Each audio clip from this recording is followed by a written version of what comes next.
할렐루야. 네, 저희가 영동 프라자에 있을 때, 또 세입자와 또 이렇게 건물주 관계 속에서 여러 번 이렇게 또 임원들 또 우리 교회 사역자들 충돌할 일도 있고 그럴 때마다 급하게 달라오셔서 신앙인대 신앙인으로 목사님 우리가 기도하면서 이 문제 해결합시다. 그러면서 우리 또 이 자리에 계신 우리 운영위원들 또 시설관리위원들하고 또 이렇게 있을 때마다 중재하고, 그래서 어려울 때마다 이렇게 한 걸음씩 한 걸음씩 뛰어갈 수 있도록 하셨습니다. 그래서 저희가 이 패를 드리면 또 바쁘신 중에 이 패 받으러 오시라고 저희가 요청드렸고, 또 이렇게 패를 드리면 우리 회장님이 하나님께 더 크게 쓰임 받기를 원합니다. 축복을 받으실 줄로 믿습니다. 또 오늘 또 이렇게 막 부흥회를 또 이렇게 헤리티지가 해주셔서 오늘 오신 김에 은혜를 크게 받으라고 하나님이 하신 줄로 믿고, 이 모든 과정을 우리 주님께 다시 한번 감사의 박수로 올려드리시겠습니다. 아멘. 아멘. 감사합니다. 말씀 같이 보도록 하겠습니다. 우리 하나님의 말씀. 우리 다른 순서 이제 없죠? 할렐루야.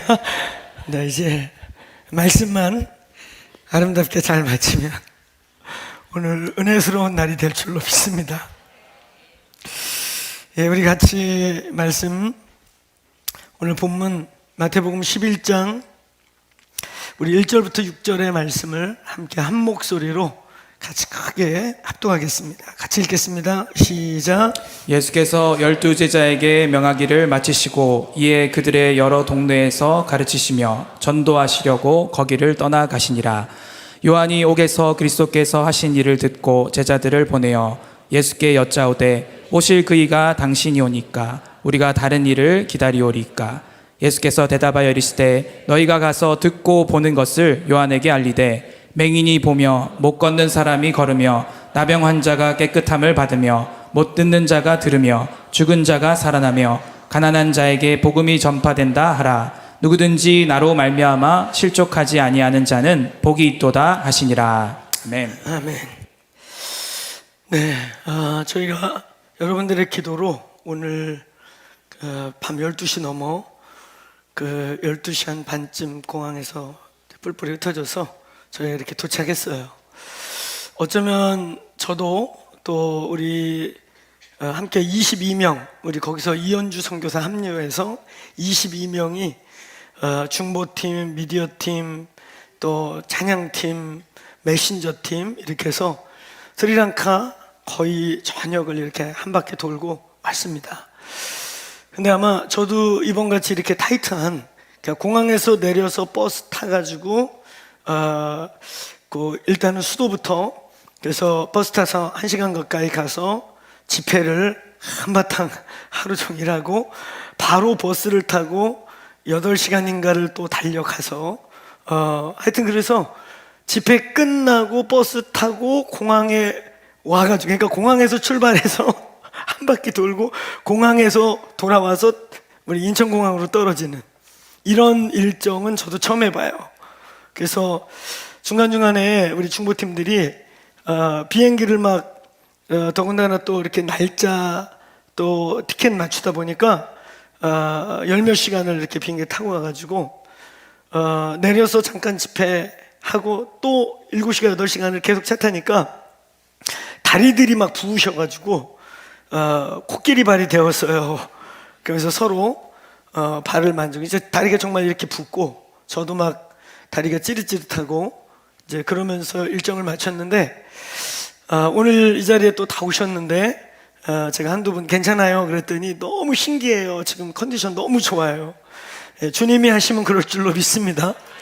그래서 저희가 그렇게 강행군하고 스리랑카를 하나님께 올려드리고 왔습니다. 그 나라가 하나님의 영광을 보는 일이 있게 될 줄로 믿습니다. 그래서 그 승리와 함께 이 취함의 전리품이 하나님께 영광이 되고 저와 여러분이 공동체에 하나님이 주시는 영광의 전리품이 될 줄로 믿습니다. 정말 그 일정을 이제 마치고 오는데 선교사님 한 분이 저에게 그런 얘기해요. 목사님 꼭 가셔야 돼요. 꼭 가셔야 됩니까? 한두 도시만 더 뚫어내면 너무 좋을 것 같은데. 그래서 저희가 이 기념일을 마치느냐고 굉장히 막 이렇게 바쁘게 움직였어요. 그랬더니 한 분이 그런 얘기를 하세요. 목사님, 뭐 기념일이 그렇게 중요합니까? 그 해마다 찾아오는 거, 그냥 이렇게 하고 더 하시지요. 현지 목회자들이 너무 아쉬워서 은혜를 많이 부어주셨어요. 그래서 수백 명의 현지 목회자들이 참여했는데 너무 아쉬워서 또 자기 도시 안 왔다고 다음에 꼭 와야 된다고 막 그러면서 그러니까 선교사님이 아예 그냥 목사님 제끼고 갑시다. 기념일이 뭐 이렇게 중요합니까? 그 제가 뭐라 그랬겠어요? 우리한테는 중요합니다. 저희에겐 중요해요. 특히 8주년이라고 하는 이 수신학적 의미가 중요합니다. 저희에겐 중요해요. 그랬어요. 왜 우리에겐 중요할까요? 헤리티지를 불러갖고 또 순서들이 있기 때문일까요? 여러분 알다시피 저희 교회가 절기나 또 뭐 앞에 5주년이니 뭐 이렇게 중간중간 건너뛰면서 이렇게 저희가 오지 않습니까? 그래서 앞으로 10주년에나 크게 하나님께 감사드리는 일 하자 그러면서 이렇게 그냥 심플하게 넘어오지 않았겠습니까? 저희가 막 절기에 목숨 걸고 그런 교회 아니지 않습니까? 근데 우리에게 왜 이때가 중요한가? 여러분 저희를 뒤돌아볼 때 8년이라는 시간을 굉장히 숨가쁘게 달려왔어요. 그리고 저희가 DS홀이라고 하는 콘서트홀에서 젊은이들과 함께 장년들, 성인들 약 180명 정도가 함께 파송을 받고 콘서트홀에서 시작을 했습니다.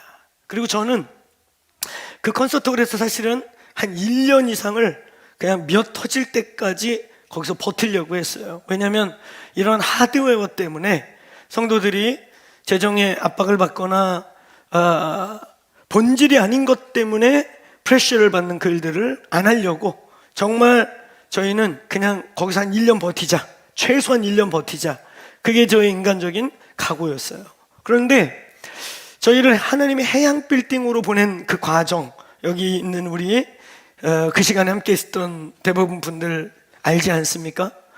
인간적으로는 그렇게 일어날 수도 없고 할 수도 없는 일이 벌어져서 그냥 우리를 하나님의 해양 빌딩으로 띠다 밀어가지고 해양 빌딩에서 정말 이제 5월 15일이라고 하는 5월 15일 날짜도 좀 그렇잖아요. 5월달 가정의 달에 스승의 날. 의도적으로 우리 창립기념일을 잊지 말자. 5월 15일 스승의 날. 왜? 우리의 선생 되신 예수 그리스도를 늘 그때마다 기억하자.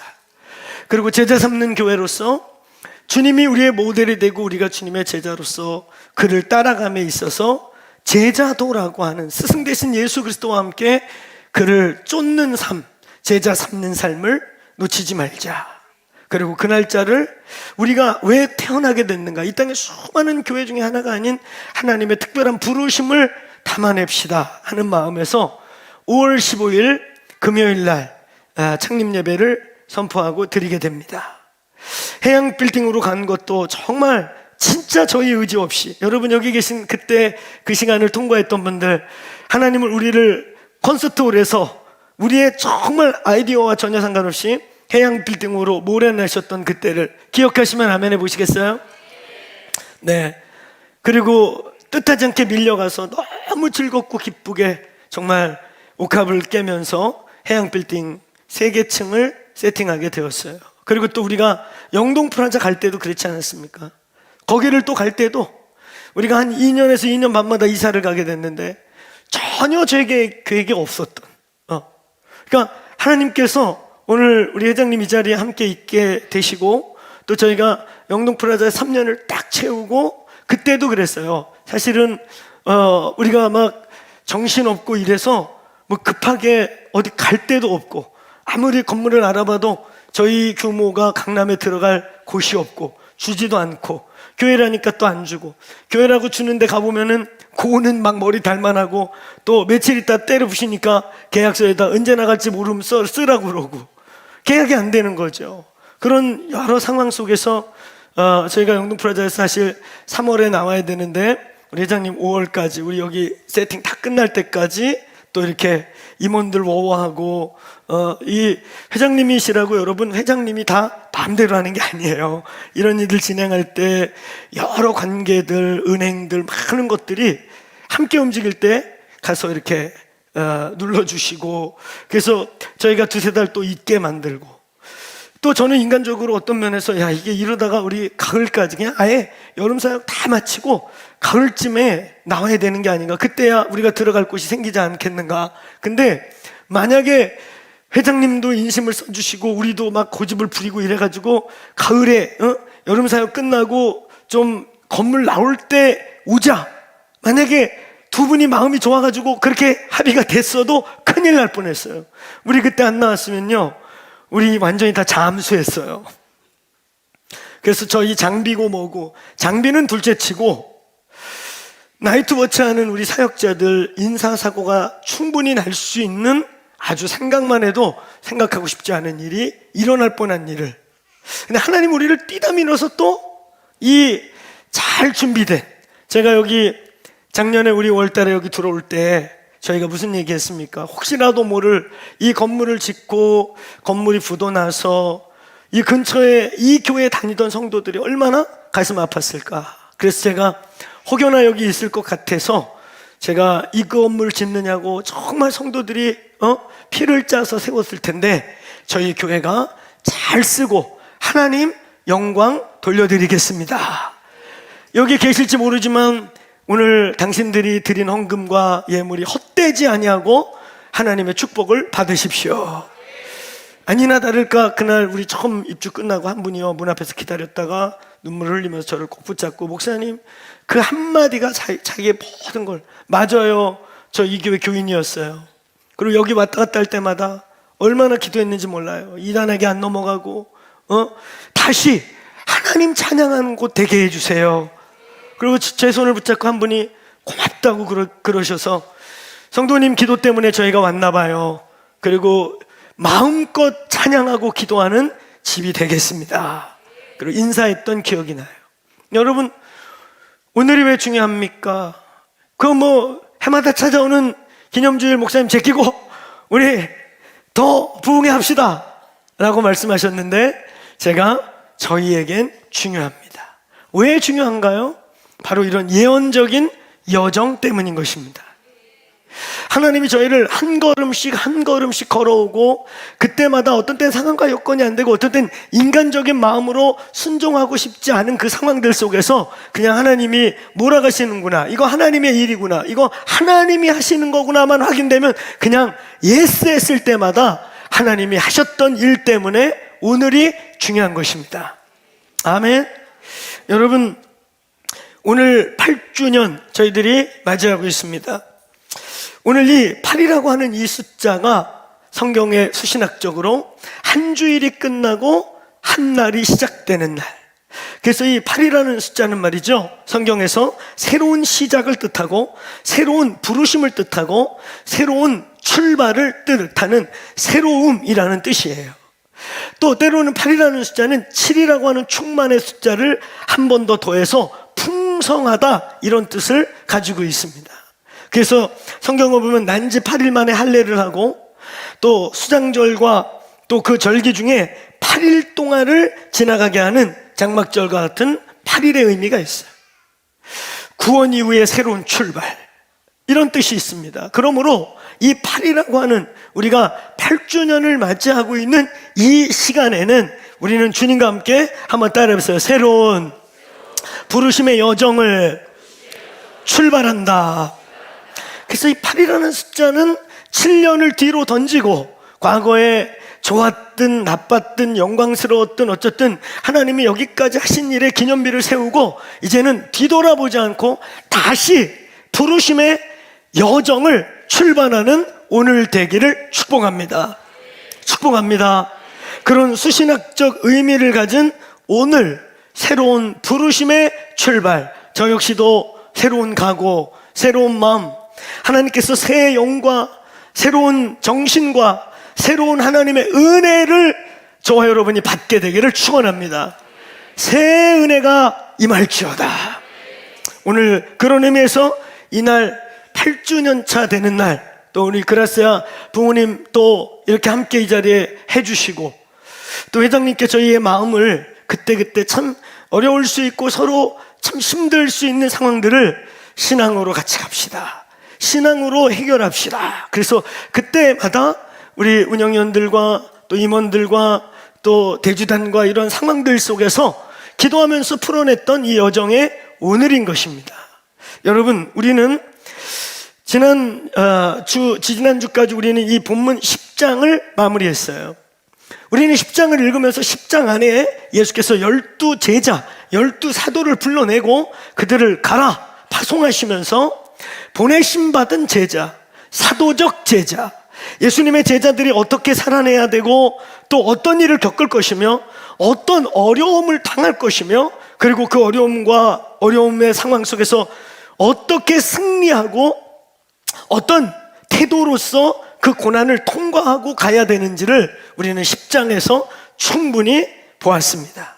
10장에서는 때로는 우리가 이해할 수 없는, 내가 너희에게 화평을 주러 왔는 줄 아느냐? 아니다, 검을 주러 왔다. 부모가 형제가 대적하고 형제와 형제가 대적하고 부모가 자식이 부모를 죽는데 내어주는 일들이 있을 것이다. 그것이 그리스도의 제자들이 가는 때로는 비정하고 냉정하고 그렇게 가야 되는 십자가의 길이다. 그 십자가를 만날 때 내가 너희를 양을 이리 가운데 던진 것 같은 그런 상황을 만날 때 나는 너희를 죽으라고, 양들이 너희를 잡아먹으라고 세상에 보낸 게 아니다. 너희는 세상에서 이길 것이다. 아멘. 어떻게 이길 것이냐? 뱀 같은 지혜와 비둘기 같은 순결함이라고 하는 성령의 힘으로 너희는 이길 것이다. 이것이 10장의 내용이었습니다. 여러분, 오늘 11장 우리는 주님이 특별한 감동과 메시지의 말씀을 정말 디바인하게 주지 않는 한은 하나님이 이 시즌에 나누고 묵상하라는 말씀을 순차적으로 저희들이 진행해 가고 있어요. 창립 기념일인 이번 주 오늘 11장 순차를 따라 우리에게 주시는 이 11장의 말씀, 10장의 제자들을 부르고 파송하고 그들이 어떻게 승리해야 될지를 말씀하신 이후에 오늘 11장이 열리는 것입니다. 이 11장을 시작하는 이곳에 당대, 바로 이 예수님이 계셨던 그 당대에 모든 유대인들이 생각할 때 최고의 하나님의 사람이라고 생각하는, 하늘로부터 온 최고의 두 사람의 대화, 오늘 질문과 답을 통해서 오늘 11장 1절부터 6절의 이 말씀을 통해 오늘 8주년을 맞는 저희, 우리에게 중요한 예언적 시간을 걸어온 오늘 이 시간에 이 교회에게 주시는 여호와의 말씀을 받으시기를 축원합니다. 축원합니다.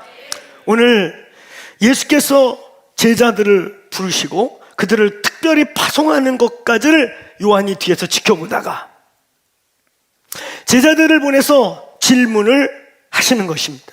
요한이 어떤 사람입니까? 광야에서 약대 털옷을 입고 수염도 깎지 않고 가죽 막 뒤집어 쓰고 있으니까 어떻게 보면 광인같이 보이고 어떻게 보면 분명히 하나님의 선지자고, 근데 광야에서 외치기 시작해요. 처음에는 야, 광야에 웬 미친놈이 하나 나타났어. 한 미친놈이 수염 걸리고 광인과 같이 그거 조심해라, 거기에 미쳐 날뛸라. 그런데 미친 사람 같으면 여기저기 날뛰고 그럴 텐데 일관적으로 그 자리에 서서 뭔가를 계속 외치기 시작하는 거예요. 그래서 지나가던 한두 사람이 귀를 기울이기 시작했는데 어마어마한 그 시대에 하나님의 메시지를 선포하고 있게 됩니다. 그때 이제 온 이스라엘이, 왜냐하면 그때 시간이 또 어떤 때예요? 400년 동안 하나님의 선지자가 멈췄던, 400년 동안 하늘의 소리가 침묵했던, 400년 동안 하나님의 메시지가 그리웠던 이스라엘에게 어느 날 광야에서 하늘의 소리를 막 선포하는 소리가 들린 것입니다. 그때 온 이스라엘이 가서 저분이 메시아인가 보다. 그래서 온 이스라엘이 가서 회개의 침례를 받기 시작해요.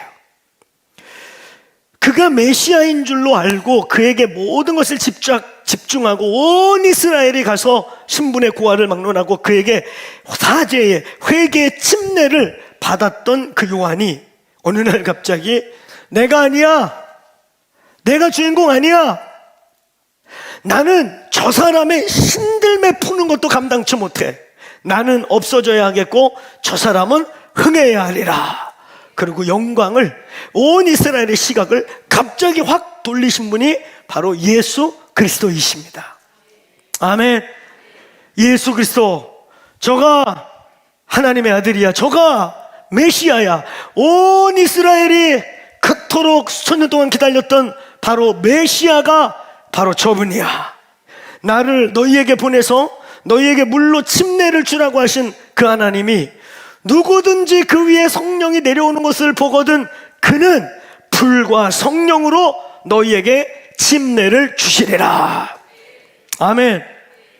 바로 그분, 모든 영광을 돌려서 온 이스라엘의 눈을 그에게 돌리게 했던 바로 예수 그리스도와 바로 침례 요한의 대화입니다.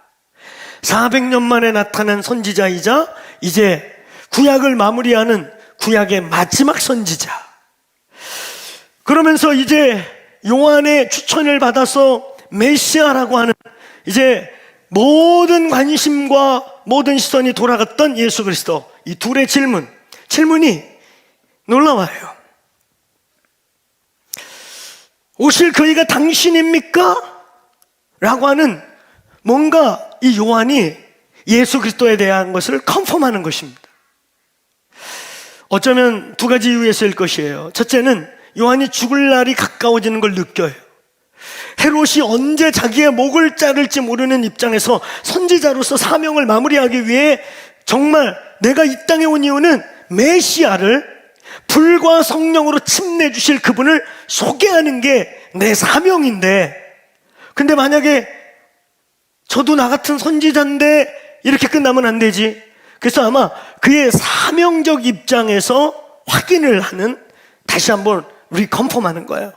다시 한번 의심해서가 아니라 확인하는 거예요. 그의 사명을 분명히 하는 거예요. 오실 그이가 당신입니까? 여러분, 또 하나의 이유가 있어요. 또 하나의 이유는 요한이 죽음을 기다리고 있던 요한의 입장에서 예수를 보니까 저 양반도 오래 못 살 것 같이 보여요. 아니, 나는 새해야 하고 나는 죽어도 되고, 근데 저분은 살아가지고 그 구약의 모든 예언을 성취하고 그 핍박받고 멸시받던 그 힘없는 유대 민족을 세계 민족에서 뛰어나게 해가지고 모든 민족과 열방에 복이 되게 해야 되는 그 위대한 메시아 요예하는데, 아니 그분 하고 다니는 게 보니까 오래 못 살아 보여요. 막 돌이나 맞고 그 유대 지도자한테 이렇게 자꾸 점점 미움털 받고. 그러니까 요한이 감옥에서 가만히 생각하니까 저러다 나보다 먼저 가겠는데? 분위기가. 그러니까 좀 어떤 면에선, 아니 아버지 음성 맞나? 아버지가 분명히 죄라고 했는데, 아니 다니는 거 보니까 오래 못 살아 보여요.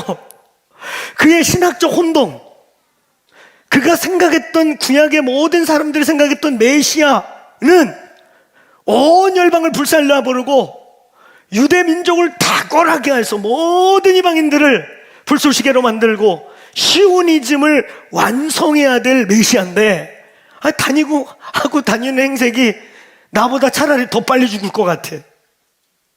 이런 여러 가지 이런 의구심들 있잖아요. 이것 때문에 너 진짜 맞아? 라고 묻고 있는 것입니다. 여러분, 이 질문 속에 이때 저희 공동체가 받은 비전과 부르심, 8주년이라고 하는 새로운 부르심의 여정을 출발한다고 하는 이 수신학적 의미를 가진 오늘 주님의 말씀을 듣게 되기를 축원합니다. 주님의 뜻을 알게 되기를 축원합니다. 첫 번째입니다. 오늘 요한의 질문을 통해 저희가 한 번 더 확인해야 될 우리의 부르심, 그 부르심을 이루기 위해 이 요한의 질문 속에서 우리는 그 부르심을 이룰 준비가 됐는가? 첫 번째 질문이 이것입니다. 오실 그이가 당신 맞습니까? 아니면 다른 일을 기다려야 합니까? 아주 심각한 질문이에요. 여러분, 저희 교회의 비전의 첫 번째가 뭐냐면 1세기 초대교회의 사도행전적 교회의 회복을, 교회의 부르심을 회복시키는 것입니다. 한번 따라하면서 교회로 교회되고 예배로 예배되기 위해, 교회로 교회되고 예배로 예배되기 위해 오늘 이 요한과 예수 그리스도의 이 질문과 대답 속에서의 우리의 부르심. 여러분, 교회로 교회되고 예배로 예배되게 하기 위해 제일 먼저 해결돼야 될 질문이 바로 이 질문이에요. 당신들에겐 예수 그리스도가 오실 그이십니까? 종착점입니까? 아니면 지금도 오실 그이가 이 양반 맞나 저 양반 맞나 찾고 계시는가? 여러분, 이 질문은 교회가 교회되고 예배가 예배되는 우리의 모든 출발과 모든 시작과 오늘 기독교와 교회의 모든 가장 근본적인 파운데이션, 우리의 가장 근본적인 기초의 가장 중요한 질문인 거예요. 예수 그리스도는 여러분에게 누구이신가? 오실 그이가 당신입니까? 아니면 당신도 나같이 지나가는 선지자 중에 하나입니까? 마치 이 질문은 말이죠, 마태복음 16장 13절부터 15절, 15절부터 17절로 이어지는 예수님의 질문. 오늘 예수님이요, 복음 증거를 막 하고 제자들하고 전도하고 선교하고 다니다가 갑자기 제자들에게 확 물어봐요. 얘들아, 이거 동네에서 나를 뭐라고 부르더냐? 네 이웃 사람들이 나를 뭐라고 부르디? 아, 예, 훌륭한 랍비라고 그럽디다. 선생입니다. 아니야. 어느 곳에서는 엘리야가 부활했다고 그러더라. 엘리야가 능력이 막 나타나니까. 아니야. 어떤 곳에서는 그 얼마 전에 목 잘려 죽은 요한이 다시 환생했다고 그러더라. 근데 이제 주님이 직접적인 질문이에요.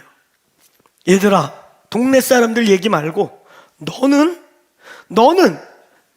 나를 누구라고 하느냐? 너희는 나를 누구라고 생각해? 근데 그게 참 재미난 건요, 이런 아주 갑작스럽고 단도직입적인 핵심적인 질문을 하면 대답을 다 베드로가 했어요. 근데 더 놀라운 건 지가 답하고도 자기도 모른다는 거예요. 얘들아, 니들은 날 누구라고 그래? 왜 갑자기 긴장하잖아. 어머나, 동네 사람 얘기하는 건 쉬웠는데 너는 예수를 누구라고 해? 그럼 이제 내가 대답을 해야 되는 거예요. 남의 얘기가 아니라. 그랬더니 제자들 다 어리버리 쫄았는데, 항상 그럴 때 베드로가 자기도 모르게 주는 그리스도시요 살아계신 하나님의 아들입니다. 그리고 자기도 신기해. 어머나, 내가 답을 했네. 그러니까 17절에서 예수님이 가만히 보니까 얘가 알고 하는 게 아니에요. 주님이 뭐라 그래요? 시몬아, 네가 복이 있는 건 맞다. 넌 참 복되는 거 맞아. 네가 한 게 보니까 네가 알고 한 게 아니다. 너의 이런 신앙의 고백은, 예수 그리스도를 믿는 믿음의 고백은 혈육으로 되는 게 아니라 하늘의 하나님이 알려주셔야 한다. 믿습니까? 믿음이라고 하는, 신앙이라고 하는, 똑같은 21세기를 살고, 이 방 안에도 저희 교회 많은 과학자들이 있고 선생님들이 계신데요, 똑같은 21세기와 지성사회, 산업혁명을 넘어 과학혁명을 넘어 이제는 달과 지구 사이에 정거장을 짓고 어쩌면 여러분 손주들은, 이제 우리의 손주들은 수학여행을 달로 갈지 몰라요. 그 전에 예수님 안 오신다면. 진짜로요. 이제 그런 시대를 살아가고 있는 이 동일한 21세기 지성사회를 넘어서 과학사회, 이런 합리주의 사회를 동일하게 살아가고 있는 이 시점에서 여러분은 주는 그리스도시요 살아계신 하나님의 아들입니다. 고백하세요? 너희는 예수를 누구로 아느냐? 교회의 기초는 바로 이 고백에서 시작하는 거예요. 참된 교회의 멤버십, 참된 교회의 기초, 참된 교회로서의 살아내가는 참된 교회로서의 삶은 바로 이 질문과 이 답으로부터 오는 겁니다. 여러분은 예수 그리스도가 누구십니까? 봐요, 조용하잖아. 지금 제정신에 말하지 않고 성령으로 말하신 분 서너 분만 말하시고 나머지는 그래요? 아니, 옆에 사람 얘기하는 거 동네 사람이 전해준 얘기하는 건 쉬워. 여러분은 예수 그리스도가 누구십니까? 고백해. 크게 하세요. 여러분이 아는 예수, 당신이 아는 예수, 당신의 삶의 기초, 우리의 신앙의 기초, 오늘 우리가 이 예배당에서 함께 예배하고 있는 우리의 이 자리에 우리가 동질성을 가지고 있는 그 기초, 그 뿌리에 뭐가 있는 거예요? 다시 물을게요. 너희는 예수를 누구로 아느냐? 주는 그리스도시며 하나님의 아들이시며 나의 주시며 나의 구원자이십니다. 한번 따라해보세요. 나의 주시며 나의 구원자이십니다. 아멘. 혹시 이 방에 있는 분들 중에 예수 그리스도를 선생 중에 하나로 알고 있지 않나요? 소크라테스, 석가, 공자, 맹자, 그리고 예수, 그런 선생 중에 하나로 알고 있는 거 아닐까요? 여러분, 왜 우리의 신앙의 열매, 우리가 예수를 수년간 수없이 믿고 있음에도 불구하고 우리의 삶의 신앙의 열매, 부르심에 대한 결과, 부르심을 살아내는 것에 대한 실제가 어떤 자에게 나타나고 풍성한 것 같은데 왜 나에게는 그런 것이 좀 야박한 것 같은가? 무엇이 문제인가? 우리에게 신앙생활을 훈련하고 성경 공부를 시키고 할 때 제가 예수와 바른 관계라는 표현을 잘 씁니다. 예수 그리스도와의 바른 관계 속에 있어야 바른 관계에 대한 결과가 우리에게 맺어지는 것입니다. 여러분, 예수님과 바른 관계에 계십니까? 바른 관계에 계세요? 비교적 이것은 아멘이 크네요. 알고 아멘 하는 거죠? 할렐루야? 근데 저는 가끔가다 정직한 질문을 받아요. 목사님, 그냥 이렇게 열심히 제가 교회 다니고 신앙생활 하는 줄로 알고 있고 그냥 이렇게 잘 왔다 갔다 하고 있는데 바른 관계라는 것을 직접적으로 물을 때 목사님, 제가 질문이 생겼어요. 바른 관계가 뭡니까? 저는 바르게 관계하고 있는 걸까요? 바른 관계에 있어야 돼요. 오늘 여러분 이 질문, 오실 그이가 당신입니까? 아니면 다른 자를 기다려야 됩니까? 당신이 메시아 아니고 당신도 나 같은 선생이거나 선지자 중에 하나입니까? 아니면 당신이 결론입니까?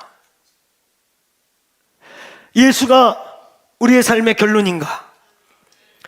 예수가 우리의 삶의 최종인가? 예수 그리스도를 선생 중에 하나가 아니라 그는 살아계신 하나님이요 하나님의 아들이시며 우리의 왕이시며 구원자이신가? 이것이 1세기 교회를 회복하고 1세기 교회의 영성을 회복하고 1세기 교회의 구조를 회복함에 있어서 바로 가장 기초적인 출발입니다. 이거에 대해 답이 빗나가고 있다면, 이거에 대한 답이 오늘 우리에게 살아내지고 있지 않다면 당신은 바른 관계 속에 있지 않은 것입니다. 그리스도와의 바른 관계, 그게 뭘까요? 목사님, 어떻게 해야 주님과 저 나름 열심히 하고 있는데요, 바른 관계가 뭘까요? 저와 여러분은 그리스도와 바른 관계 속에 있을까요? 여러분, 그 바른 관계의 답은요, 예수 그리스도는 우리의 왕이신가? 그는 나의 주이시며 로드이시며 그리고 나의 구원자이신가? 예수님이 여러분 왕이십니까? 예수님이 정말 우리의 왕이십니까? 우리의 매 순간 그의 로드, 그의 왕대심, 로드십 아래서 살고 있습니까? 아멘. 그것은 말씀에 대한 굴복이기도 하고 그 말씀이 우리의 삶에 적용되고 성령으로 우리에게 비춰주고 조명되는 레마의 말씀에 대한 순종이기도 하고 그 말씀을 살아내는 씨름이기도 한 거예요. 여러분, 여호와의 말씀에 복종하십니까? 예수님 우리의 주인이십니까? 진짜 아멘입니까? 로드십이 뭔지 모르고 지금 막 아멘하는 거 아니시죠? 그분이 우리 왕이셔야 돼요. 내 맘대로 사는 게 아니에요. 우리의 안고 일어섬을 그분께 맡겨야 되는 거예요. 죽고 싶다고 내 맘대로 죽어서도 안 되고, 살고 싶다고 내 맘대로 막 살아도 안 되고, 가고 싶다고 막 가도 안 되고, 안 가고 싶다고 안 가도 안 되고, 오늘 우리의 왕이신 예수 그리스도의 인도함 속에 우리는 굴복해야 해요. 다윗의 위대함이 뭡니까? 다윗의 공명정대함이 무엇입니까?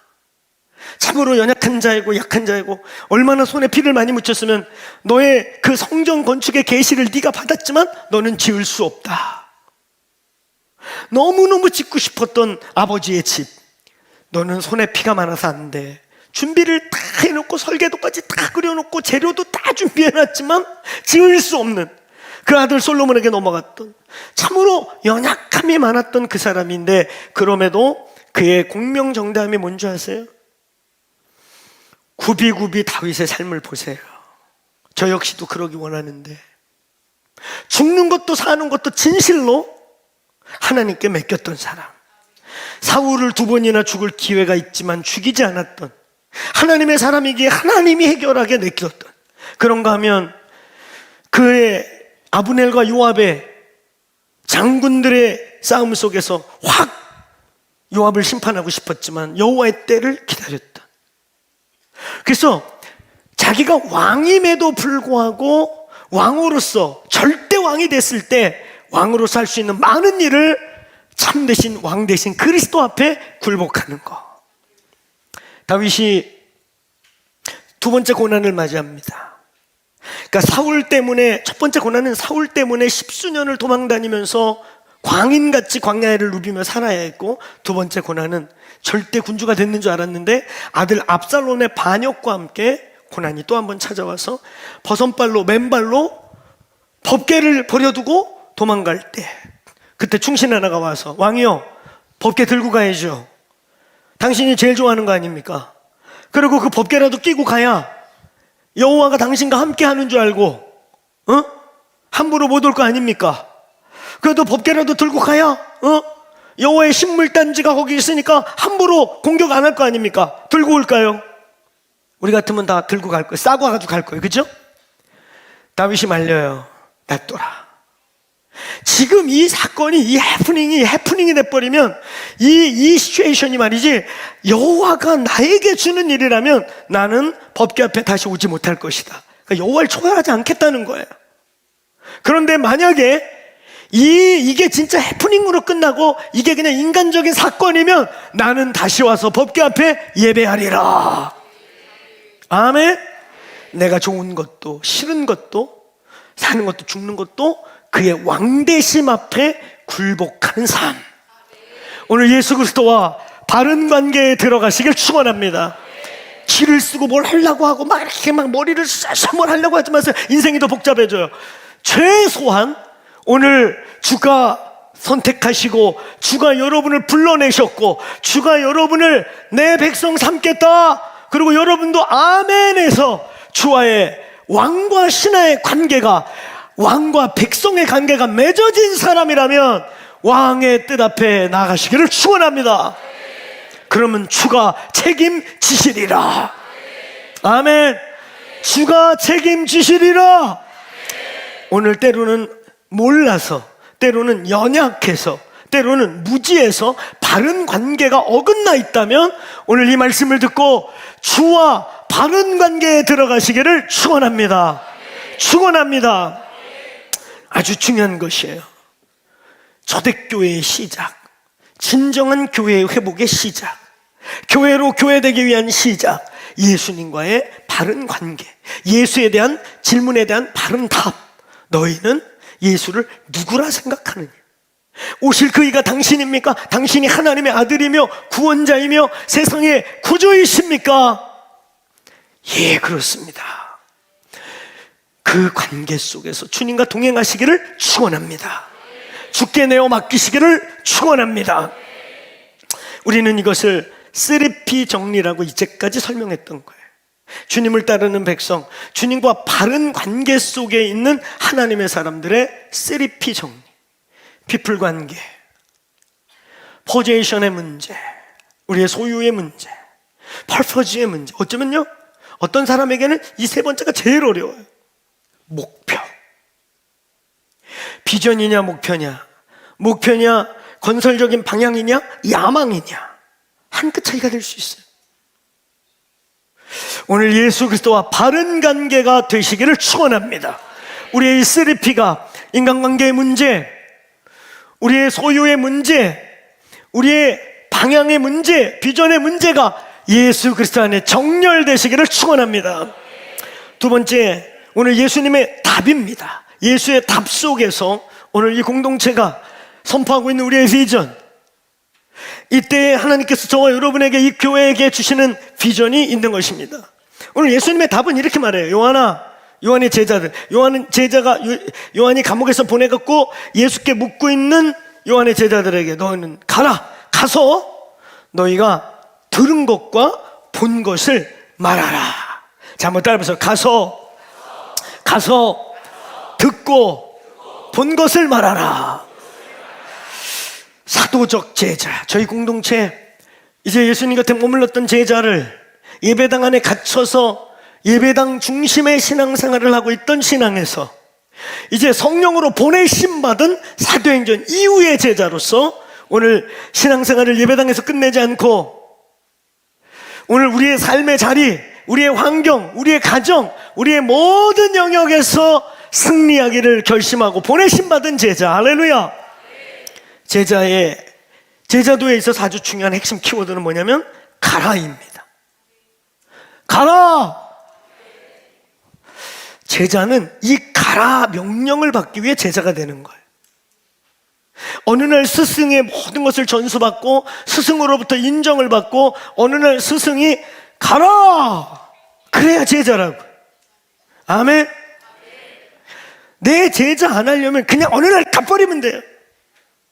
어느 날 우리 최성훈 목사님이, 목사님, 내가 아무리 봐도 제자들 중에 제일 오래 있었던 것 같아요. 목사님 중학교 때부터 쫓아다녔는데 내 나이 이제 40이 넘었습니다. 뭐 들을 게 없는 것 같아요. 내가 키퍼슨을 100번째 들었습니다. 선십은 아주 내가 선입니다. 내가 선.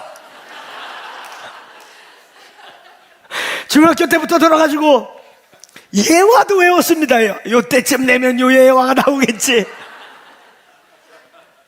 목사님, 이젠 내가 리메이크하는 게 훨씬 낫겠어요. 가겠습니다. 그럼 혼자 가버리면 제자예요, 아니에요? 아니에요. 가라. 이제 넌 배울 게 없다. 가라. 그래야 하산 명령이 떨어져야 제자입니다. 믿습니까? 여러분은 우리 주님의 하산 명령을 받고 살고 있어요? 막히면 도망가고 어려우면 피해가고, 주님 말씀 안 했는데 말했다고 혼자 헛소리 듣고 내가 혼자 대답하고 내가 혼자 말하고 그러고 살고 있는 거 아니에요? 가끔은 신령하다고 하고 가끔은 뭐 하나님하고 특별한 관계에 있다는 사람들이 이런 오류를 잘 빠져요. 하나님하고 특별한 친하신 분들, 정말 왕의 하산 명령인지 나의 핑계인지 변명인지 도망가고 싶은 내가 그냥 지어낸 얘기인지 우리는 잘 들으셔야 돼요. 아멘. 제자에게 있어서 이 가라라는 말은 너무 중요한 거예요. 여러분, 이 말씀에 가서 들은 것, 본 것을 말하라. 여러분, 이 마태복음이 끝나는 마태복음 28장 18절로 20절은 이 마태복음을 어떻게 끝냅니까? 가라로 끝내요. 가라! 가서 너희는 모든 족속으로 제자를 삼아 아버지와 아들과 성령의 이름으로 침례를 주고 내가 너희에게 분부한 모든 것을 가르쳐 지키게 해라. 따라해보세요. 가라! 사도적 제자, 보내심 받은 제자. 신앙생활은 여기서 하는 거 아니라고 그랬어요. 아멘. 이제까지 우리의 가장 큰 착각은 신앙생활을 예배당에서 하는 줄 알았어요. 여기 신앙생활 하는 곳 아니에요. 여기는 주님의 뜻을 알고 주님의 마음을 듣고 때로는 훈련을 받고 때로는 위로와 격려를 받고 때로는 방향성을 이렇게 정렬하고 이러고 신앙생활은 나가서 하는 것입니다. 아멘. 우리의 가정과 우리의 일터와 우리의 삶의 부르심의 자리와 우리의 그 영역에서 하나님의 나라가 오게 할지어다. 사도적 제자들의 특징, 우리는 사도적 교회라고 표현하는 선교적 교회, 선교적 교회라고 하는 표현의 가장 직접적인 사실은 1세기적 표현은 사도적 교회, 보내심 받은 교회라는 것입니다. 할렐루야. 여러분, 선교적 교회의 핵심은 보내심을 받는 거예요.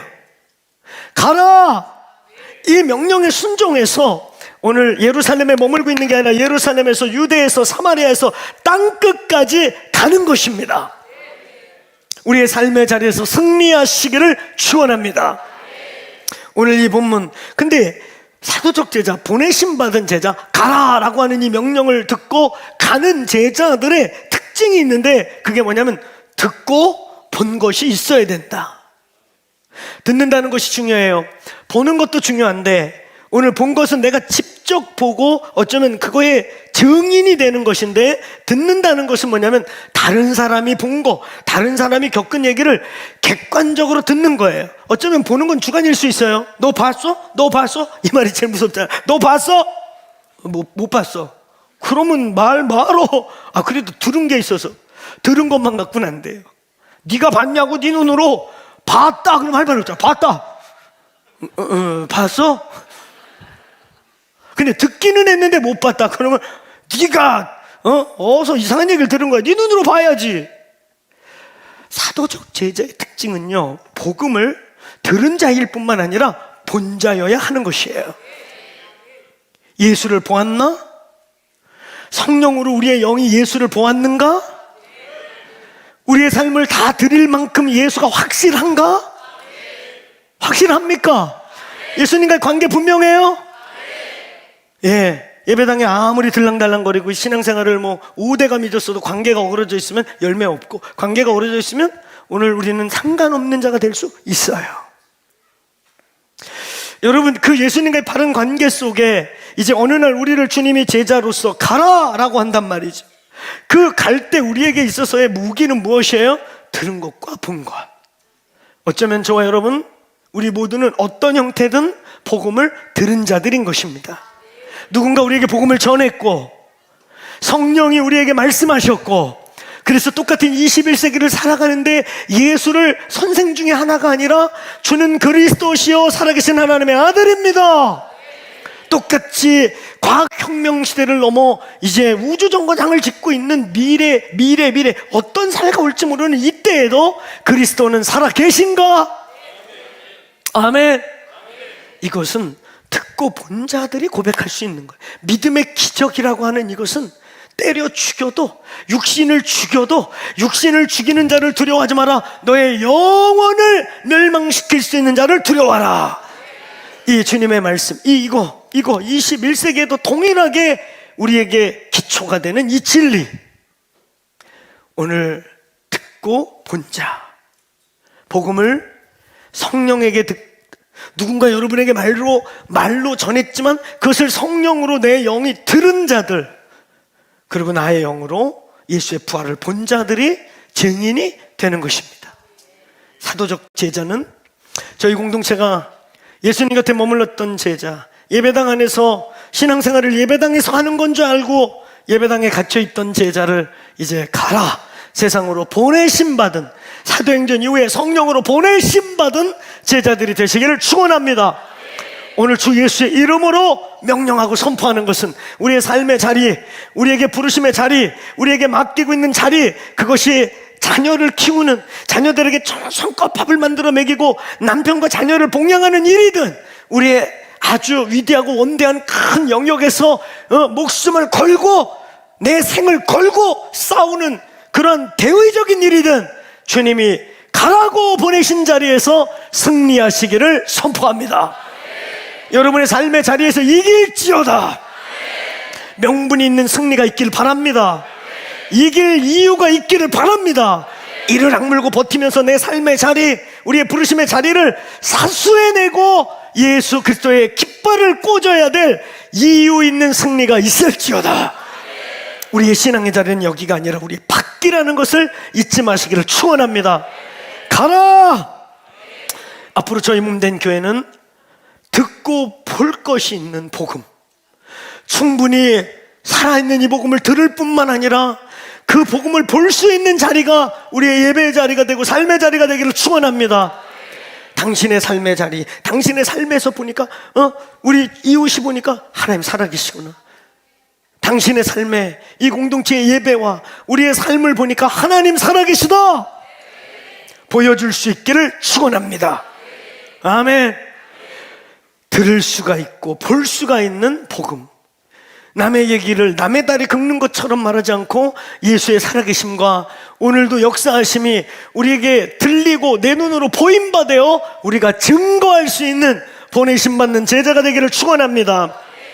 끝으로 세 번째입니다. 오늘 가라, 가서 네가 들은 것과 본 것을 전하라고 했던 그 뭘 보고 무엇을 들었는가, 무엇을 가서 전하라고 한 것인가, 그게 바로 5절에 기록되어 있습니다.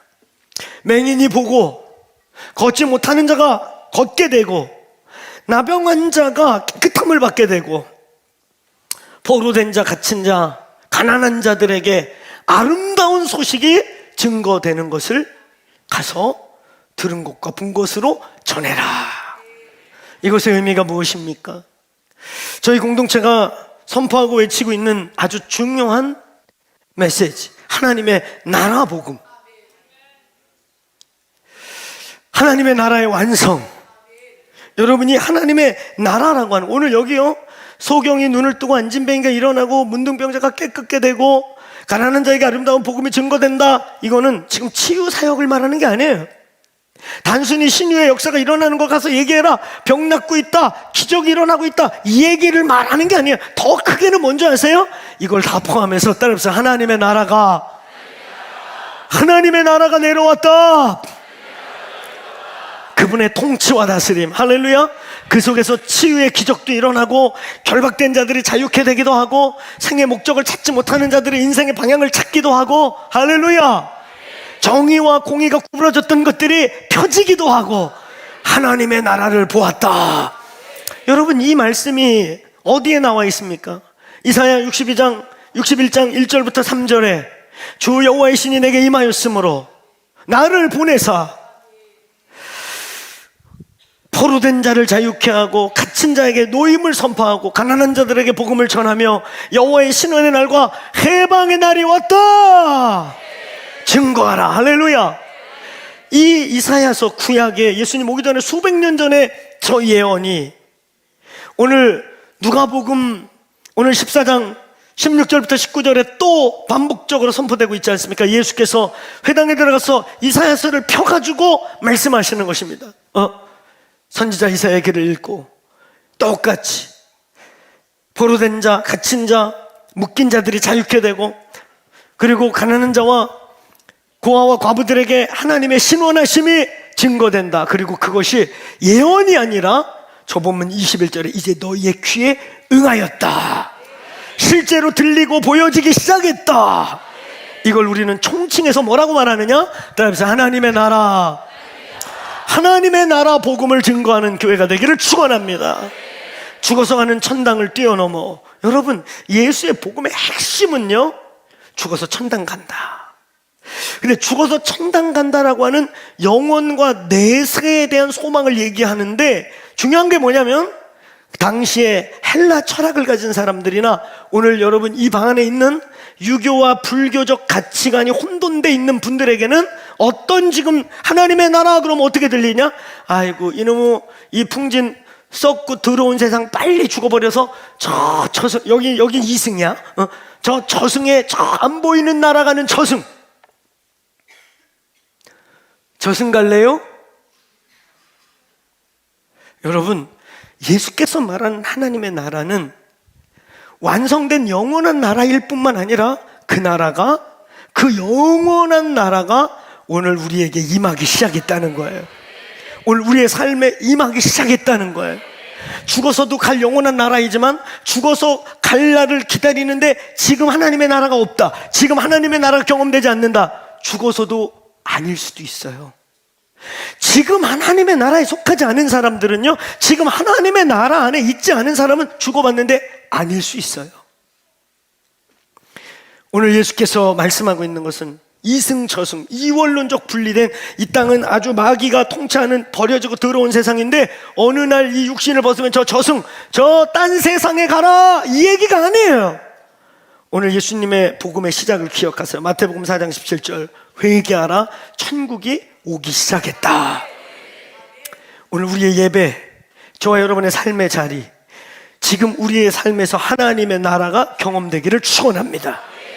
오늘 그 당시에 소경이 눈을 뜨고 안진뱅이가 일어나고 특별히 문둥병자, 나병 환자가 깨끗이 된다는 것은 특별히 이 나병 환자는 신명기 레위기의 저주한 형벌이기 때문에 이건 단순한 질병이 아니라 하나님의 죄의 증거로 저주의 상징이었단 말이에요. 근데 그게 치유를 받는다? 이것은 뭐예요? 이제 용서받지 못할 죄가 없다. 예수께서 우리를 용서하시는 복음이 시작됐다. 그리고 그 복음을 통과하고 들어갈 때 이제는 죽어서 가는, 영혼과 육신이 분리되어야만 가는 하나님의 나라가 아니라 지금 하나님의 나라가 임하였다. 이 교회 예배할 때마다 우리가 이렇게 모여서 예배할 때, 여러분 여기는 신앙생활을 여기서 하는 곳은 아니지만 신앙생활을 하기 위해 하나님의 나라를 경험하는 곳, 하나님의 나라가 임하는 곳, 하나님의 나라가 우리 안에 우리와 함께 충만하게 부어지시기를 축원합니다. 축원합니다. 하나님의 나라이자 하나님의 나라를 운반하고 우리가 가는 곳이 하나님의 나라가 되는 보내심 받은 제자들이 되기를 축원합니다. 오늘 하나님의 나라를 봅시다. 그 나라를 만집시다. 우리가 예배할 때마다 지금 저와 여러분의 삶에서 그 하나님의 통치와 다스림이라고 하는 하나님의 왕되심이 나타나야 될 모든 영역에 예수가 왕되실지어다. 아멘. 오늘 예수님이 왕되실지어다. 오늘 질병의 문제, 묶임의 문제, 오늘 가난과 저주의 문제, 또 우리의 관계 속의 저주의 문제, 우리가 벌어지고 있는 이 상황 왜 이러날까 많은 부분에 보이지 않는 세계에 저주와 결박들이 많다 이거죠. 이것들이 십자가에서 끊어질지어다. 아멘.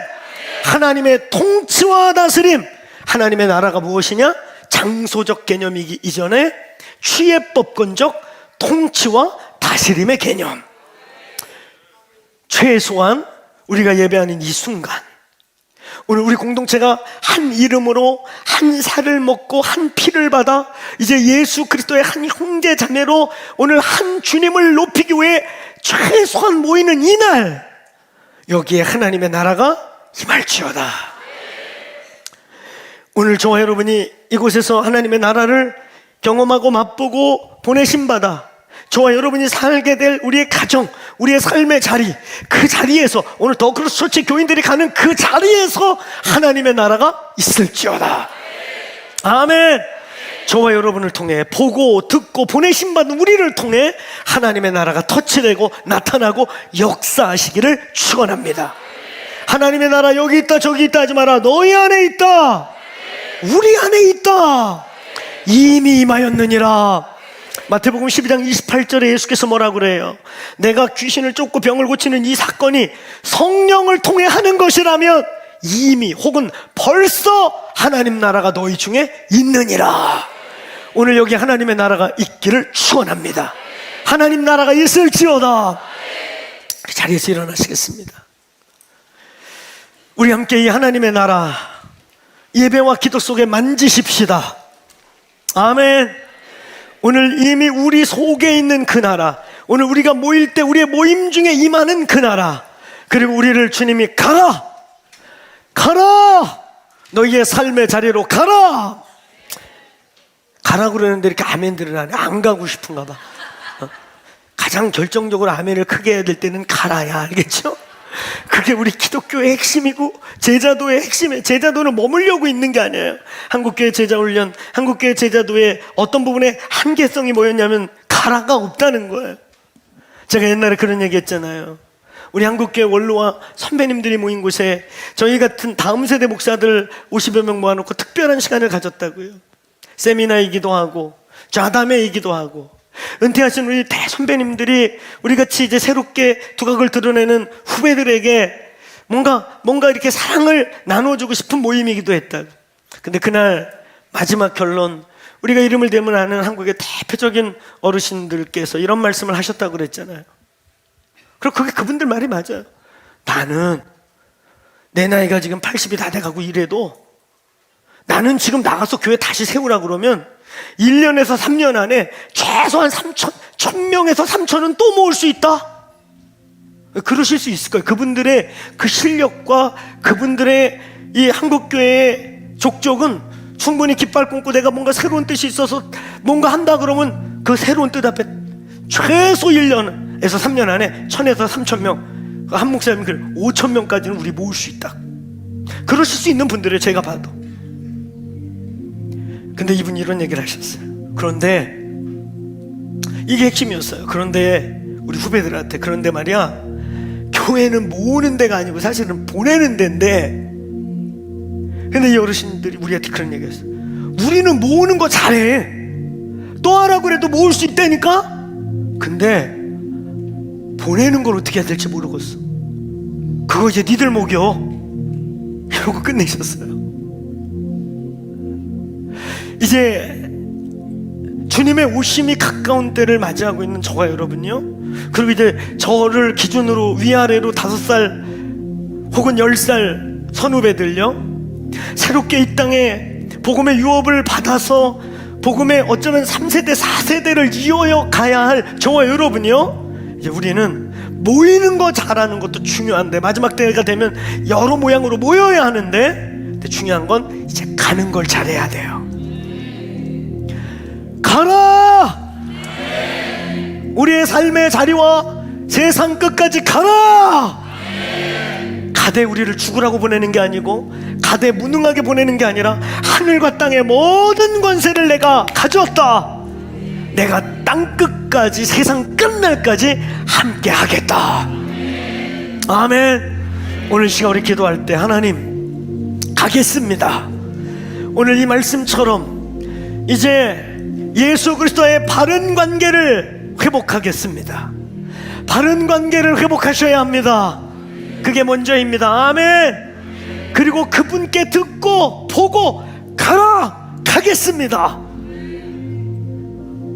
돌이켜질 수 없을 것 같고, 무너졌고 망가진 것 같고, 다시 기회가 없을 것 같고, 회생되지 않을 것 같은 그 자리에 부활의 주님, 생명의 주님, 살리는 주님, 선생이 아니고 4대 종교의 창시자 중에 하나가 아니라, 너희는 예수를 누구라 하느냐? 주는 그리스도시고 살아계신 하나님의 아들이십니다. 이 고백을 중심으로 하는 자들에게 부활의 예수님의 능력이 함께 하시기를 축원합니다. 다시 재생되지 않을 것 같고, 기회가 없을 것 같고, 끝난 것 같고, 무너진 것 같은 그 자리에서 오늘 예수의 이름으로 일어나시기를 축원합니다. 보내심 받기를 축원합니다. 그 예수 그리스도를 다시, 오늘 오실 그이가 당신입니까? 아니면 다시 누구를 기다려야 합니까? 하는 이 질문에서부터 재정립하시고 일어나시길 바랍니다. 그리고 하나님의 나라들이 되시길 바랍니다. 이 시간 우리 함께 기도할 때 한 20-30초 우리의 목소리와 우리의 마음으로 고백하며 기도하고 제가 축도로 마치는데요, 하나님, 이제 보내심 받는 제자가 되게 해주십시오. 내가 들은 것과 본 것이 있는 복음이 분명한 예수 그리스도의 제자가 되게 해주십시오. 이제 기회가 없다 말하지 않고 끝났다 말하지 않고 부활의 예수님, 죽음을 살리는 예수 그리스도와 함께 다시 가라! 내 삶의 자리와 부르심의 자리로 일어나게 하여 주옵소서. 내 영혼아 예수를 바라볼지어다. 내 영혼아 예수와 다시 바른 관계로 시작할지어다. 내 영혼아 예수를 보고 듣고 내 삶의 자리에서 나타낼지어다. 오늘 주와 다시 새로운 관계로 더 크로스 처치는 새로운 부르심의 여정을 시작할지어다. 오늘 그렇게 우리의 30초 우리의 목소리와 나의 고백과 나의 삶의 자리를 하나님께 올려드리며 나가십시다. 기도하겠습니다.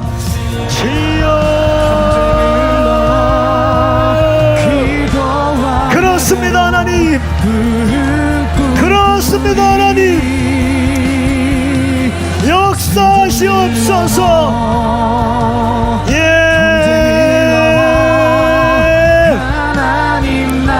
살아계신 하나님, 살아계신 하나님,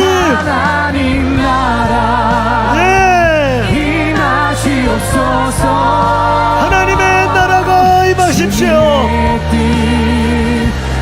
주님의 뜻이 이루어지이다.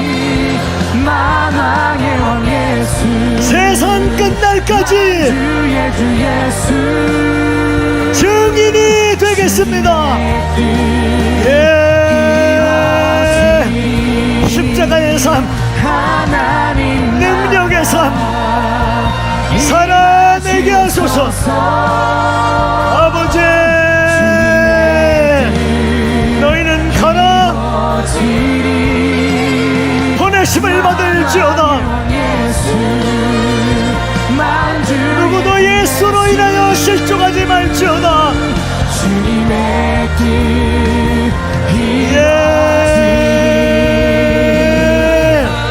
하나님의 나라가 지금 여기에 임할지어다.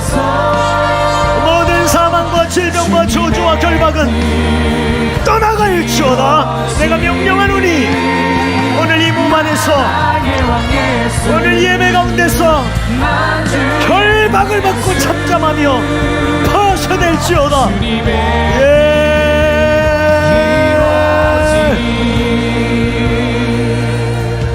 주님 선포합니다.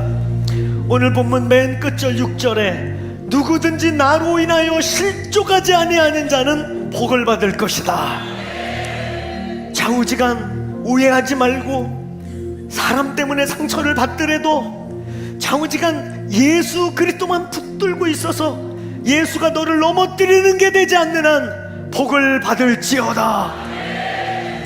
오늘 그 말씀의 선포대로 오늘 우리가 예수로 인하여 실족하지 아니하며 그 예수로 말미암아 복을 누리게 하여 주옵소서. 오늘 하나님 8주년 새로운 부르심의 출발이라고 하는 상징과 의미적 숫자 안에서 더 크로스 처치에 속해 있는 오늘 한 사람 한 사람이 새로운 부르심의 여정 앞에 설지어다. 승리할지어다. 이제는 우리 주 예수 그리스도의 십자가로 사망 권세와 죄와 저주를 온전히 도말하시고 결박하시고 묶어내시고 끊어내신 그 조건 없는 크신 은혜와 아버지 하나님의 측량할 수 없는 하늘보다 바다보다 크신 은혜, 크시고 크시되 섬세하고 섬세해 우리 한 사람 한 사람의 인생에 부어주시는 그 사랑과 성령님의 감화 감동 교통하심 충만케 하심으로 어제나 오늘이나 영원토록 동일하신 하나님의 나라 예수 그리스도가 오늘의 나의 왕이시요 구세주로 고백하게 하시는 그 역사하심이 오늘 다시 한번 예수와 새로운 관계, 바른 관계를 재정립하며 하나님의 나라로 살아가며 이제는 나의 삶의 자리와 우리의 모든 부르신 그 자리에서 승리할 것을 다짐하고 결심하며 주님을 바라보는 오늘 2부 청중들 한 사람 한 사람 머리머리 위에와 오늘 더 그로처치 위에와 오늘 온라인으로 참여하며 함께 주 앞에 쓰고 있는 모든 하나님의 백성들 머리 위에 지금부터 영원토록 부어주시고 충만하게 하시기를 축원하옵나이다. 아멘. 아멘. 주님 영광 받아 주옵소서.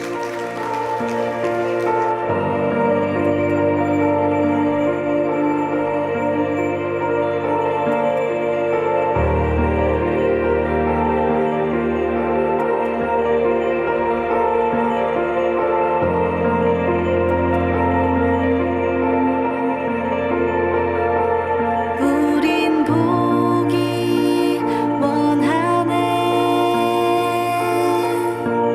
이 땅에 희망인 십자가 능력, 이제 십자가의 사랑으로 복음의 삶을 살아내리. 우린 보기 원하네. 주님 거하실 온전한 처소, 우리 기도와 예배 올라